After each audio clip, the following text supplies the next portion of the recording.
Continuamos con Philip Butters en Exitosa.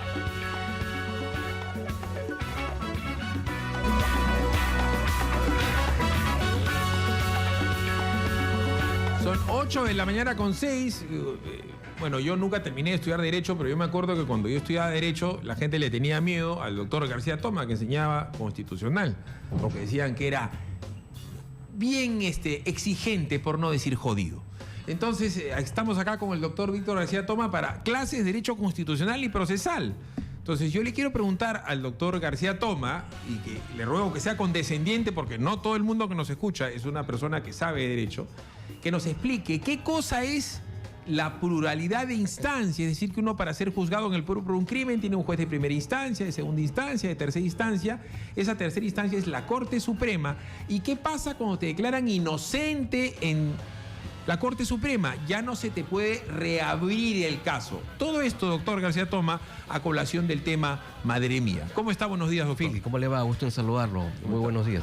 Como bien ha señalado usted, en el marco de lo que se llama el debido proceso, se le garantiza a un justiciable, en el caso de que en una primera instancia obtenga una resolución desfavorable, el de que pueda impugnar a un superior jerárquico que se supone es más experimentado, tiene mayor experiencia judicial que el anterior, a efectos de que se sirva revisar la sentencia. Finalmente, ya sea en segunda o tercera instancia, eso en principio debería concluir con una sentencia definitiva, inmutable, que se conoce con el nombre de cosa juzgada. Correcto, es decir, no es que el juez, o en el supuesto que sea el juez Víctor Butters o Philip García, dice que soy culpable y ya soy culpable. No, o sea, si el juez dice que soy culpable, yo puedo apelar y voy a una segunda instancia donde hay 3 jueces. Exactamente. En donde se puede sumar otro fiscal inclusive que acopia más pruebas si es que hay más pruebas. Y si a mí no me gusta esa segunda instancia con esos 3 jueces, voy a la Suprema y ya me juzgan 5 jueces supremos. Entonces, la verdad es que es bien difícil llegar a un tema de cosa juzgada y alegar que no te escucharon ni que hubo debido proceso. Punto 1. En efecto, la cosa juzgada tiene el atributo de señalar tiene varios aspectos. Primero, que hay un momento en que el proceso tiene que terminar, porque ya no hay más instancias, porque no hay más recursos o porque finalmente las partes se dan por satisfechas en función a lo que se ha resuelto. Y en consecuencia, esa sentencia necesita quedar inmutable para ser ejecutada, porque todo proceso... Eso se llama ser consentida y ejecutorial. En efecto, Félix. A ver, entonces, hablemos del caso Madre Mía. Los defensores de Ollantumala alegan que su caso fue archivado por la Sala Penal Nacional que conducía el doctor César San Martín, que todo el mundo sabe que entre él y Villestein están los 2 mejores procesalistas, sí, definitivamente, de derecho penal del Perú. Entonces, vamos a decir que además el doctor César San Martín es quien preside el tribunal que mete a la cárcel a Fujimori, alegando el tema de la autoría inmediata. Es decir, no fue él directamente responsable, sino que conocía. En el caso Madre Mía, lo que se le estaba imputando al que todavía no era presidente es que él había matado, que él había sido el autor directo, inmediato. ¿Y en qué circunstancias se archiva ese caso? ¿Qué implica archivamiento? ¿Quiere decir que fue inocente de los cargos de Madre Mía? En puridad nunca hubo un juicio propiamente dicho. Esto terminó en la primera etapa, que es la etapa de la investigación, que fue finalmente corroborada por la Suprema, en el sentido de que no se ha podido determinar, ¿no es cierto?, la supuesta responsabilidad del imputado. Básicamente porque hubo una prueba que era fundamental, la de testigos, finalmente no pudo... Es decir, a Ollantumala no se le enjuició, es decir, como hemos visto, por dar un ejemplo, cuando se le enjuicia a los raqueteros, a los extorsionadores, nunca a los una asesinos, acusación o a Fujimori. A Fujimori o como hemos visto que Alan García, hemos visto cuando se ha sentado en el banquillo de testigo por el caso de Binestrat. Siendo presidente, lo enfocaron y tal. También siendo expresidente, me parece, lo llevan a una fiscalía y me acuerdo que lo sientan. Bueno, ahí sí, pero digamos el caso de Fujimori hubo lo que usted ha señalado.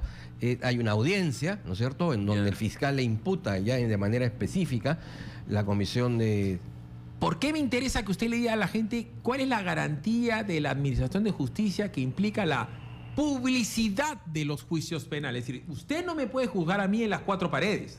Yo puedo exigir que haya una cámara de televisión. Yo puedo exigir que Exitosa, RPP, Canal 4, todo el mundo vea mi juicio. En efecto. Esto viene incluso de la Revolución Francesa. Mirabeau, en el periodo más trágico de la Revolución Francesa, cuando es procesado, dice, ponedme al juez que queráis, al más venal si tú deseáis, a la condición de que sea público, para que sea justamente el carácter público del proceso el que sea el mejor control, ¿no es cierto?, de la conducta de los magistrados. Le agradezco por la paciencia, porque usted ha hablado del ABC. Cualquier estudiante de Derecho, cualquier abogado que lo he escuchado, esto ya todo el mundo lo sabe. Ahora, la pregunta es, el caso Madre Mía está oleado y sacramentado porque lo cierra César San Martín en Sala Suprema. ¿Por qué se podría abrir el caso Madre Mía? ¿Por qué se abre un caso cuando se habla de una prueba nueva o de un fraude procesal? Lo que sucede aquí, Félix, es lo siguiente. La cosa juzgada a la que hemos estado aludiendo se encuentra prevista en los términos que hemos señalado en el artículo 139, inciso 13 de la Constitución. O sea, está en el ápice del ordenamiento jurídico. El Tribunal Constitucional, que es el intérprete de ese texto, que es el que declara los alcances y sentidos del mismo, en el año 2006, en un proceso muy conocido, con el nombre de Ministerio de Comercio Exterior y Turismo, señaló que no toda decisión judicial tiene el carácter de cosa juzgada constitucional, que es en efecto lo que vale. Porque si esta decisión contraviene principios, valores o disposiciones del texto fundamental, o, digamos, enerva o no cumple, digamos, determinados criterios establecidos por la vía de los precedentes o la jurisprudencia, esa decisión, evidentemente, debe ser declarada nula. ¿Qué ha pasado aquí? El Tribunal Constitucional señala que no hay cosa juzgada constitucional cuando se afectan derechos fundamentales. Y aquí, en el caso de Madre Mía, se han afectado dos. El primero de ellos se conoce con el nombre de debido proceso sustancial. Es decir, ya no nos quedamos sobre las formas, sino a los resultados del proceso. Cuando no existe una coherencia, cuando no hay una concordancia entre los hechos y la determinación del Poder Judicial, ese caso carece de debido proceso sustancial. ¿Y por qué en este caso se da? Porque de haberse actuado de manera correcta en la prueba de testigos, ¿no es cierto?, que es fundamental en este caso, ciertamente es muy probable que los jueces habrían llegado a otra determinación. Claro, es decir, si han coimeado a un tipo para decir, a mí no me mató Philip Butters, a mí no me desapareció Philip Butters, o yo simplemente no lo conozco, no lo recuerdo, no tengo cómo probar que Philip Butters es un asesino o un desaparecedor de personas. En efecto. Eso es lo que ha pasado con el caso de Eso es lo que ha pasado. Pero además hay algo adicional. En el año 2002, 2003, se ve otro caso, el caso Villegas Namochi, que es muy parecido al de Humala. Este es una persona que es objeto de una desaparición forzada, que es probablemente objeto de torturas y desaparición física, que finalmente concluye en impunidad. ¿Y qué dice el Tribunal Constitucional? Que en estos casos surge el denominado derecho a la verdad. Un proceso judicial no puede quedar archivado en tanto no se conozca ciertamente qué es aquello que sucedió con esa persona que fue detenida, que fue desaparecida, y que probablemente esté muerta. Ahora bien, se habla de que no se puede reabrir el caso. ¿No sería el propio doctor César San Martín el principal interesado en que se reabra ese caso, ya que existen versiones, parece muy contundentes, de compra de testigos? ¿Qué se tendría que hacer en todo caso para que se reabra este caso, valga la redundancia? Este caso, de alguna manera, se ha visto afectado por la diligencia del Ministerio Público, que desde hace 6 años conocía la existencia de estos audios y sin una razón aparente no le dio, digamos, ningún trámite. El Ministerio Público, en consecuencia, con las nuevas evidencias que han aparecido, debería recolectar toda esa evidencia y luego de ello presentarse al amparo de esta jurisprudencia, que no solamente es del Tribunal Constitucional, sino que también hay jurisprudencia de la Corte Interamericana. En el caso, hay un caso en Guatemala, tengo aquí el... Porque una de las cosas que se ha escuchado decir es que esto, para reabrirse, tiene que tener el permiso, la anuencia o la aceptación de la Corte Interamericana de Derechos Humanos. Es decir, que primero tendrían que ir allá para luego bajar acá. ¿Es eso exacto?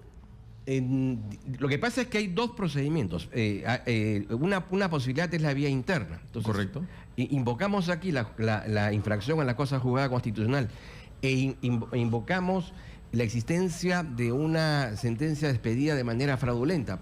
No porque lo diga el ordenamiento jurídico interno, sino porque hay una sentencia en el caso de Guatemala dictada por la propia Corte y que es vinculante para nosotros. En base a esos dos elementos de juicio, el Ministerio Público, recolectando la prueba suficiente, podría solicitarle la parte interna. Claro. Vamos a ir a la pausa. Le ruego paciencia al doctor García Toma, que ha sido, ¿no?, pese a lo exigente que era usted, ¿no? Usted la gente le tenía miedo, porque usted es una persona muy puntillosa y tiene un vocabulario muy abogadil, pero ha bajado al llano. Ha bajado allá que habló de la Revolución Francesa, ha hablado como para el Estado llano. Gracias. Para el tercer Estado, para los ambos y para los obreros como quien habla. Vámonos a la pausa, regresamos con Víctor García Toma, porque, a ver, ¿qué implicaría que se abra el proceso? ¿Se iría a Suprema? ¿Esto iría directamente a Suprema porque Ollanta-Humala ha sido expresidente, o iría a un juez de primera instancia porque esto lo hizo cuando no era más que un militar, que no era presidente? ¿Esto iría al Tribunal de Justicia Militar? ¿Cómo sería el nuevo juicio de Ollanta-Humala? Vamos a la pausa. Sigue nuestras transmisiones en vivo en las cuentas oficiales de Exitosa Noticias, radio, televisión y todas las plataformas digitales. Estamos en el YouTube Exitosa Noticias, transmisión ininterrumpida a las 24 horas del día, en el Facebook de Exitosa Noticias, en el Twitter de Exitosa PE y en la web de exitosa.pe. Vámonos a la pausa, regresamos. A ver, son 8 de la mañana con 20, o sea, hay la vía interna para reabrir el caso, y lo que usted me está diciendo es que el impulso procesal lo tendría que dar el titular de la acción penal, que es el Ministerio Público. ¿Hasta ahí lo estoy entendiendo? En efecto, simplemente para resumir, en función al precedente establecido por el Tribunal Constitucional en el caso Ministerio de Comercio Exterior y Turismo, o acogiéndonos a la jurisprudencia de la Corte Interamericana en el caso Carpio Nicol versus Guatemala, tenemos la posibilidad de reabrirlo internamente. Correcto. Ahora, le quiero hacer una pregunta que seguramente usted va a subdividir la respuesta en 3. A Ollanta-Humala lo tendrían que juzgar por ser un expresidente directamente en la Corte Suprema. A Ollanta-Humala, por ser un acto previo a su presidencia, lo tendría que juzgar un juez de primera instancia y garantizarle el debido proceso en la triple instancia que hemos hablado. Ollanta-Humala, por ser un delito de función, porque era cuando era el capitán Carlos, era un capitán en ejercicio de su función como militar, lo tendría que jugar el fuero militar. ¿Cómo sería? Le ruego, por favor, sea siempre gráfico y baje al tercer estado, por favor. Si, prosperase esta idea que tiene que nacer del Ministerio Público, se va a declarar la nulidad del proceso y volvemos a comenzar de nuevo. Y como nunca se cuestionó la competencia que en su momento asumió el juez que inicialmente conoció la causa, regresaría a esa etapa, ¿no? Recordemos que en ese momento Ollanta-Humala no era dignatario y en consecuencia no tenía ninguna de las prerrogativas que la Constitución le señala. A ver, esto es como si Alan García se hubiera robado un carro cuando era el presidente del Perú. ¿Correcto? Alan García, que tiene fama de desgraciado, se robó un carro con Del Castillo y con Mulder. ¿No es cierto? Ya póngalo a Velázquez. Ya Velázquez, la banda de los bujieros de ¿cómo se llama? De Alfonso Ugarte. Correcto. ¿No es cierto? Entonces Alan era el bujero de Alfonso Ugarte y resulta que hay una señora que dice: yo vi a Alan García robarme el carro. Yo te vi a ti. Tú me robaste el carro. Y aparece la señora. Alan García no era presidente. Esa vaina la ha hecho cuando gobernaba Toledo. Lo sientas en el banquillo y lo metes preso por bujero. La idea sería regresar al Estado en el momento que se cometió la violación a la Constitución, ¿no es cierto? Correcto. He puesto un ejemplo absolutamente claro, porque en este caso de lo que estamos hablando, ya no hay, y acá le voy a preguntar por la autoría mediata y la autoría inmediata, porque hay gente que a eso no lo entiende. La gente dice: Fujimori está preso por asesinato, por homicidio, por desaparición de personas y además por lesa humanidad. ¿No es cierto? Y le pido que me explique eso, porque si el señor César San Martín ha sido tan riguroso en la teoría del dominio del hecho, que implica siempre una suposición que invierte la carga de la prueba. Voy a traducir lo que digo. Hay un principio que se llama indubio pro reo, ¿ya? Puede ser grandote, puede ser gordo, puede ser bufalesco, puede estar con tres que se parecen a Del Castillo, a tal, pero no necesariamente a Alan García. Entonces, yo puedo sugerir o suponer que Alan García no era, ¿no es cierto? Entonces, hay una duda razonable. El indubio pro reo. Siempre se supone la inocencia. Sin embargo, si yo digo, si es grandazo, el robo fue en San Alfonso Ugarte, tenía saco, estaba con uno de lentes, uno con barbita y uno chiquito que parece el señor Zipán, sí es Alan García. Es decir, yo supongo que porque tú mandas en Alfonso Ugarte tienes el dominio del hecho y los robos que pasan por Alfonso Ugarte son los bujieros del APR. Entonces, yo estoy siendo bastante vulgar para decirlo, pero quiero que usted me explique en términos evidentemente más doctos, ¿qué cosa es el dominio del hecho? ¿Y por qué Fujimori está preso? Porque supuestamente sabía del Grupo Colina. Bueno, en primer lugar, no solamente Alberto Fujimori está condenado por el tema de Barrios Altos y la Cantuta, sino que existen otros procesos judiciales y en consecuencia la pérdida, la privación de la libertad también se da por temas que no están vinculados con la materia de derechos humanos. Pero en relación al tema de la Cantuta y Barrios Altos, la idea de la sala fue la siguiente, es decir, era imposible que el presidente de la República no supiera que existía el Grupo Colina y la forma en que operaba. Y una prueba de ello es que en su momento fueron condecorados, en su momento fueron amnistiados, contaron incluso con movilidad que era del Estado, que era armas que eran del Estado y que incluso estaban adscritas al Palacio de Gobierno. Entonces, en base a eso, el juez San Martín construye, recoge una teoría alemana, ¿no es cierto? Que presume la culpabilidad. Es decir, tú no los mataste, pero sabías que iban a matar y no lo impediste. Facilitaste dentro del intercrimen, es la concertación criminal, los actos preparatorios, la ejecución del hecho criminal. O sea, tú estabas en la concertación criminal y facilitaste todos los actos preparatorios. Pero en este caso de Ollantumala no se dan esas circunstancias porque hay imputación directa. Acá le están diciendo, yo te vi. Es como si venga una señora, el otro día pasada entrevisté a una señora Rojas, al que le matan en Barrios Altos al esposo y al niño. Esto es como que un sobreviviente diga, yo te vi a ti, tú Fujimori me disparaste. ¿Acá es lo que está pasando con Humala? Humala. Más aún, habíamos olvidado un hecho, Philip, que la verdad que es relevante. Su abogado, ¿se acuerda usted? El doctor Escobar, que ya no vive en este país, que no vive en nuestro país, dejó el caso porque expresamente declaró que los testigos habían sido comprados. Estamos hablando en el momento en que todavía no se había dictado la sentencia. Porque Omar Chejade, que termina siendo ulteriormente el abogado, él dice que nunca siquiera sospechó que los testigos hubieran sido comprados, sino que él le creyó a Ollantumala. Es probable eso porque como estamos dentro de una campaña electoral, obviamente lo que se diga o no se diga de los candidatos se rebaja, ¿no? Ya, pero ¿cómo explicar? Yo le tengo un respeto intelectual inmenso al doctor César San Martín. ¿Cómo explicar que César San Martín fue tan riguroso y tan puntilloso con Alberto Fujimori? Otros dicen que es cruel y que se vengó, pero ya está bien, esa es una acotación de parte. Fue ciertamente riguroso. ¿Por qué para cerrar este caso no exigió el rigor del testimonial? ¿Por qué no dijo, momentito, ese señor no ha sido enjuiciado? No se han obrado testigos ni pruebas testimoniales. ¿Cómo es que lo cierra? ¿Cuáles fueron los argumentos de César San Martín para cerrar?